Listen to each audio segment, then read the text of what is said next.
ಹೆಸರು ಗಂಗಾಧರ ಬಾಣದ ಹಾವೇರಿ ಜಿಲ್ಲಾ ರೈತ ಮೋರ್ಚಾ ಬಿಜೆಪಿ ಅಧ್ಯಕ್ಷ.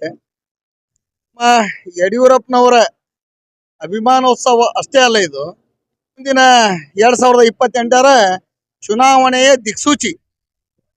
ಏನು ಕಾರ್ಯಕರ್ತರಲ್ಲಿ ಸಂಕುಚಿತ ಮನೋಭಾವದಿಂದ ಬೇಜಾರಾಗಿ ಏನು ಕುತ್ಕೊಂಡಿದಾರಲ್ಲ, ಈ ಒಂದು ಭ್ರಷ್ಟ ಸರ್ಕಾರದ ವಿರುದ್ಧ ಇವತ್ತು ಕೋಟೆಯಲ್ಲಿ ರಣಕಳೆಯನ್ನ ಮುಳುಗಿಸ್ತಾ ಇದ್ದೇವೆ.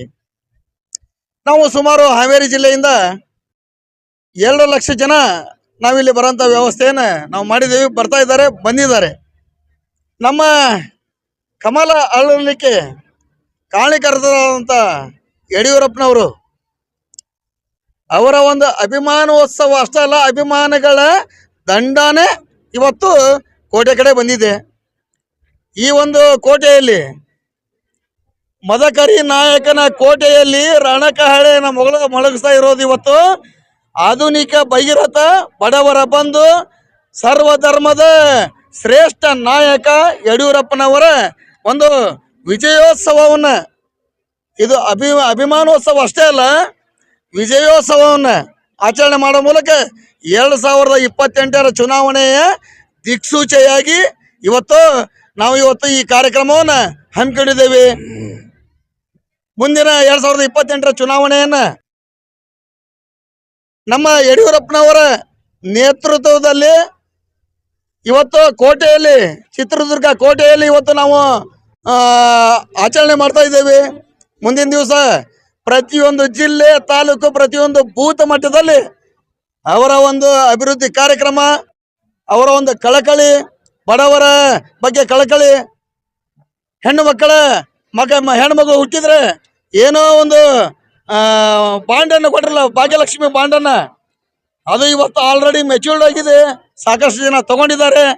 ಅವರ ಒಂದು ಕೊಟ್ಟಂಥ ಕೊಡುಗೆಯನ್ನು, ಅವರ ಒಂದು ಹೋರಾಟವನ್ನು, ಒಂದು ಸೈಕಲ್ನಲ್ಲಿ ಚಲೋ ಮಾಡಿದಂಥ ಒಂದು ಭಾರತೀಯ ಜನತಾ ಪಕ್ಷದ ಪ್ರಚಾರ ಇವತ್ತು ಇಲ್ಲೇ ನೀವು ನೋಡ್ತಾ ಇದ್ದೀರಿ. ಅಂಬಾಸಡರ್ ಕಾರನ್ನು ಅವರ ಓಡಿಸಂಥ ಕಾರ್ ಇದು. ಆ ಕಾರಿನ ಮೂಲಕ ಇಡೀ ರಾಜ್ಯಾದ್ಯಂತ ಸಂಘಟನೆ ಮಾಡಿ ಪಕ್ಷದ ಕಾರ್ಯಕರ್ತರನ್ನು ಹುರಿದುಂಬಿಸಿ ಪಕ್ಷವನ್ನು ಕರ್ನಾಟಕದಲ್ಲಿ ಹೂವನ್ನು ಅರಳಿದಂಥ ಧೀಮಂತ ನಾಯಕ ಯಡಿಯೂರಪ್ಪನವರು.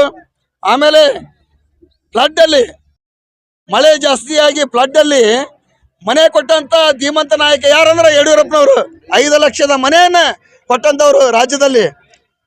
ಆಮೇಲೆ ಕೇಂದ್ರ ಸರ್ಕಾರ 6,000 ಒಂದು ರೈತರಿಗೆ ಕೊಟ್ರೆ, ನಾನು ಸಹಿತ 4,000 ಜೊತೆಗೆ ಅಂತ ಕೊಟ್ಟಂತ ಕೀರ್ತಿ ನಮ್ಮ ಯಡಿಯೂರಪ್ಪನವ್ರದ್ದು. ಸಾಕಷ್ಟು ರೈತ ಪರ ಚಿಂತಕ, ರೈತ ಪರ ಹೋರಾಟಗಾರ, ದೇಶದ ಒಂದು ಕರ್ನಾಟಕದ ರತ್ನ ಅಂತ ಹೇಳ್ಬೋದು. ಯಡಿಯೂರಪ್ಪನವರ ಒಂದು ಕೊಡುಗೆ ಸಾಕಷ್ಟಿದೆ. ಅವರ ಒಂದು ವಿಜಯೋತ್ಸವದ ಮೂಲಕ, ಅಭಿಮಾನೋತ್ಸವದ ಮೂಲಕ ಇವತ್ತು 2008ರ ಚುನಾವಣೆಯ ದಿಕ್ಸೂಚಿಯಾಗಿ ಈ ಕಾರ್ಯಕ್ರಮವನ್ನು ನಾವು ಮಾಡ್ತಾ ಇದ್ದೀವಿ. ಇನ್ನೊಂದು ಹೇಳಕ್ಕೆ ಇಷ್ಟಪಡ್ತೀನಿ, ಮಾಧ್ಯಮದವರಿಗೆ ನಾನು ಕೃತಜ್ಞತೆ ಹೇಳಕ್ಕೆ ಇಷ್ಟಪಡ್ತೀನಿ. ಯಾಕಂದ್ರೆ ಪ್ರತಿಯೊಂದು ಕಾರ್ಯಕ್ರಮವನ್ನು ಪ್ರತಿ ಮನೆಗೂ ತಲುಪಿಸುವಂಥ ಕೆಲಸವನ್ನು ನೀವು ಮಾಧ್ಯಮದವ್ರು ಮಾಡಿದ್ದೀರಿ. ಅದಕ್ಕೆ ಮೊದಲಿಗೆ ನಾನು ನಿಮ್ಮ ಮಾಧ್ಯಮದವ್ರಿಗೆ ಕೃತಜ್ಞತೆ ಸಲ್ಲಿಸಕ್ಕೆ ಇಷ್ಟಪಡ್ತೀನಿ. ವಿಜಯೋತ್ಸವ ಬರೀ ವಿಜಯೋತ್ಸವ ಅಷ್ಟೇ ಅಲ್ಲ, 28ರ ಚುನಾವಣೆ ದಿಕ್ಸೂಚಿ ಅಂತ ಹೇಳಕ್ಕೆ ಮತ್ತೊಮ್ಮೆ ನಾನು ಹೇಳಕ್ಕೆ ಇಷ್ಟಪಡ್ತೀನಿ.